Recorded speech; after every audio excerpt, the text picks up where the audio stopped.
Hello बच्चों, नमस्कार। आज हम हिंदी शिक्षण में जो हमारा टॉपिक चल रहा था प्रायोजना विधि, यानी कि किलपैट्रिक की जो प्रायोजना विधि थी, उसमें हमने उसका अर्थ और उसके प्रकार या उसके जो अ, योजना के 4 प्रकार थे उनके बारे में हमने बातें कर ली थी। और वैसे मैंने ये विधि आपको पिछली बार करवा दी थी संकाय विषयों की समझ में, उसके नोट्स आपके पास होंगे। आज हम इसी विधि में जो इस प्रायोजना विधि के आधारभूत सिद्धांत, यानी कि इसका क्या आधार है, प्रायोजना विधि के सिद्धांत, विधि के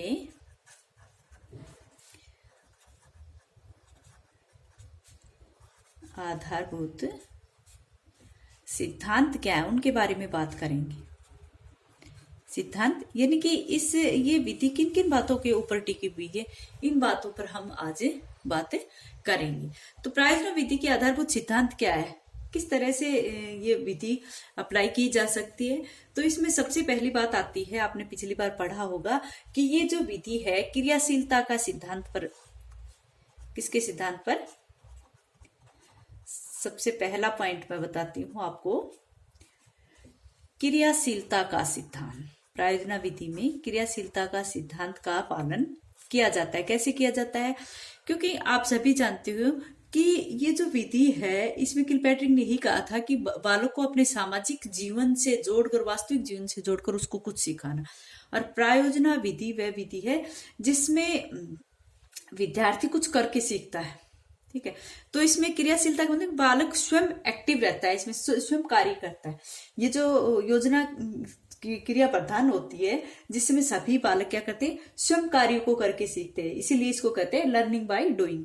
और ये भी कहते हैं कि भाई इस विधि में क्रियाशील रहते हुए, तो इसमें learning by activity, learning by doing और लर्निंग बाय एक्टिविटी, इस तरह से इस विधि, ये जो विधि है क्रियाशीलता के सिद्धांत पर आधारित है। इसमें बालक स्वयं कार्य करके सीखता है। ठीक है, सीधी सी बात है कि भाई क्रियाशील रहकर सीखता है तो खुद कार्य कर रहा है और प्रयोग खुद ही कर रहा है, इसके ऊपर ना स्वयं समस्या का समाधान कर रहा है। नेक्स्ट है वास्तविकता का सिद्धांत। पिछली बार मैंने आपको बहुत अच्छे से ये विधि बताई थी, वास्तविकता का सिद्धांत। तो आपको पॉइंट देखते ही याद आ जाना चाहिए कि भाई ये वास्तविकता का सिद्धांत किस तरह से। वास्तविकता का सिद्धांत यानी कि इस विधि के द्वारा शिक्षार्थियों से जो भी कार्य संपादित करवाया जाता है वो वास्तविक परिस्थितियों में करवाया जाता है, वास्तविक परिस्थितियों के अनुकूल करवाया जाता है। ठीक है, जिसके फलस्वरूप बालकों को प्रेरणा मिलती है वो वास्तविक परिस्थितियों के अनुकूल करवाई जाते हैं। ठीक है, तो ये जो शिक्षण है, अतः ये जो शिक्षण है वो बालक के जीवन से जोड़ा जाता है, तभी तो वास्तविकता के सिद्धांत की तरफ बात की गई। लर्निंग बाय लिविंग यानी कि बालक इसी कार्य को रुचिपूर्ण ढंग से करता है जो उसके वास्तविक जीवन से जुड़ा हुआ होता है, इसलिए तो इसे वास्तविकता का सिद्धांत कहते हैं। ठीक है, नेक्स्ट है स्वतंत्रता का सिद्धांत। स्वतंत्रता,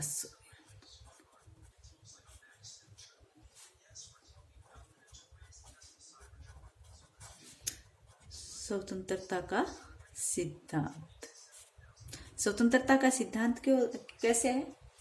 ये जो विधि है इसमें बालक अपनी योजना बनाने में पूरी तरह क्या है, स्वतंत्र है, पूरी तरह स्वतंत्र है। तो इस विधि की यही धारणा है कि बालक को स्वतंत्र छोड़कर कार्य करवाने के लिए प्रेरित करना चाहिए। इस प्रेरणा से क्या होता है कि इसमें बालक जो है वो स्वतंत्र मनोवृत्ति का, बालक में स्वतंत्र मनोवृत्ति का विकास होता है और वह अपने कार्य को अच्छे ढंग से करता है। बालक को स्वतंत्र छोड़ दिया जाता है कि भाई तुम स्वयं करो। जैसे व्यक्तिगत योजना होती है इसमें बालक स्वयं करता है, और सामूहिक में बालक समूह में रहकर अपनी अपनी समस्या का समाधान करें भाई। तो यहाँ पर ये स्वतंत्रता के बच्चों को पूरी तरह से स्वतंत्र छोड़ दिया जाता है कि वो समस्या का स्वयं समाधान करें। ठीक है, तो बच्चों में एक प्रकार से इसमें स्वतंत्र मानसिकता का विकास होता है और वो आप किसी कार्य को अच्छे ढंग से करते हैं। नेक्स्ट है उद्देश्य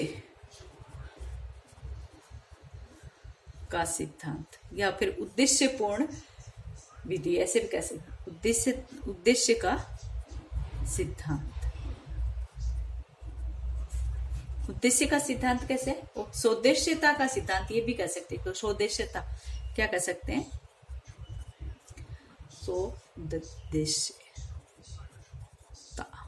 सौदेश्यता का सिद्धांत भी कह सकते हैं।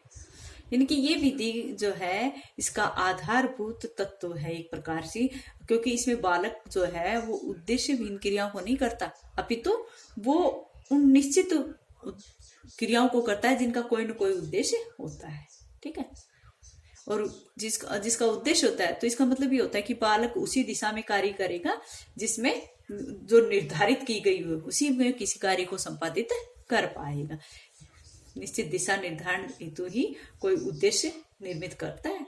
तो इसमें जो इसकी सफलता की एक ही बात है कि ये जो विधि है इसमें बच्चा दिशा निर्धारित करता है एक प्रकार से, किस प्रकार का दिशा निर्धारित करता है, जो उसका लक्ष्य होता है, जो उसका उद्देश्य होता है। ठीक है, तो इस विधि का जो आधारभूत तत्व है वो हम कहेंगे कि ये उद्देश्य निहित है। ठीक है, उद्देश्यता का सिद्धांत, सौदेश्यता का सिद्धांत इस विधि में। नेक्स्ट है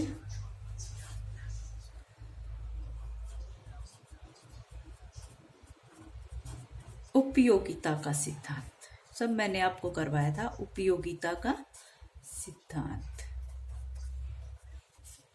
उपयोगिता का सिद्धांत, ये जो विधि है, ये विधि जीवन के वास्तविक अनुभवों पर आधारित होती है।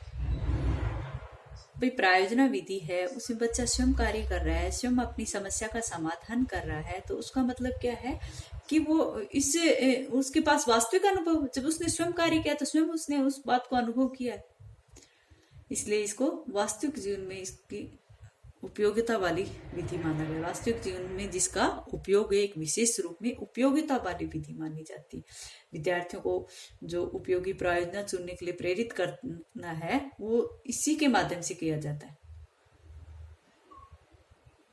ठीक है, जो उपयोगी प्रायोजना बच्चे चुनाव करते हैं वो इस विधि का ही एक गुण माना जाता है।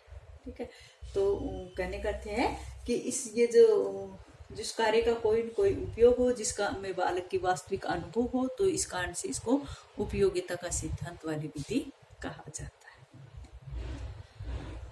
नेक्स्ट है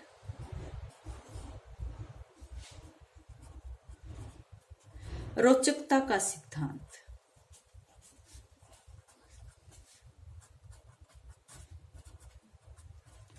रोचकता का सिद्धांत, रोचकता का सिद्धांत क्या है? रोचक ही है, बच्चा किसी समस्या का स्वयं समाधान कर रहा है, तो बालक के लिए ये प्रोजेक्ट कार्य का चुनाव करना और फिर उस चयनित प्रोजेक्ट को पूरा करना एक प्रकार से आनंद की अनुभूति होती है। उससे इसकी जो उसके प्रति जो रुचि है वो उसमें जागृत होती है। ठीक है, बच्चा क्या करता है, इसमें अपनी समस्या खुद चुनता है कि मुझे कौन सी समस्या का समाधान करना है। तो बालक स्वयं किसी समस्या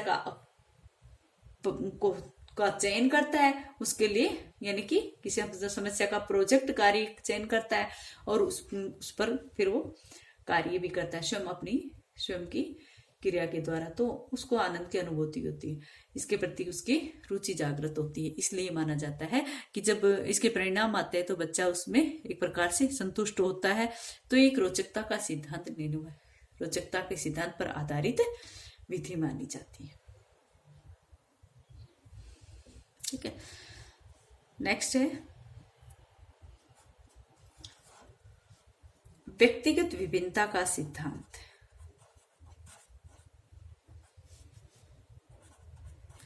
व्यक्तिगत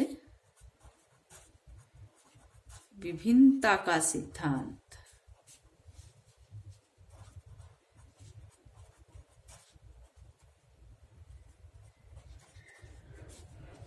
व्यक्तिगत विभिन्नता का सिद्धांत किस तरह से, बालक में जो भी योग्यता होती है, क्षमता होती है, क्या होती है, एक तो होती है योग्यता जिसको हम क्षमता भी कह सकते हैं।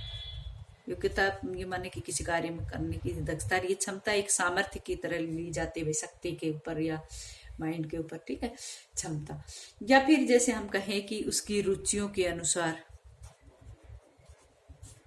या कहें कि बालक अपनी आवश्यकताओं के अनुसार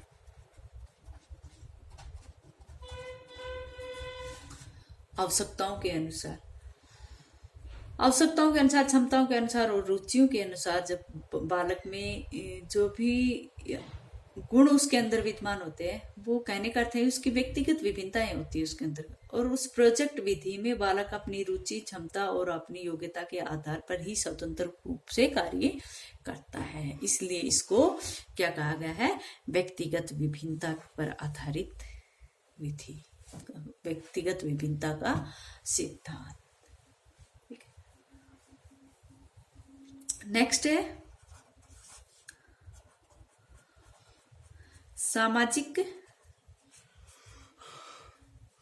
सामाजिकता का सिद्धांत। सामाजिकता का सिद्धांत किस तरह है? एक तो व्यक्तिगत योजना और एक सामाजिक योजना। तो सामाजिकता का सिद्धांत का मतलब बालक समूह में रहकर कार्य करता है, जिससे उसमें आपस में प्रेम, सहयोग, एक दूसरे की सहायता करना, एक दूसरे पर दया करना, इस तरह के भाव अपने आप अकस्मात आ जाते हैं। जब वो समूह में रहकर कार्य करता है तो एक दूसरे से हिल मिल जाता है, एक दूसरे से प्रेम, सहयोग, दया आदि जो सामाजिक भावना का विकास इसके अंतर्गत होता है। तो इसलिए ये माना जाता है कि सामाजिकता का सिद्धांत भी इस विधि का एक विशेषता। अच्छा बच्चों, आज इतना ही।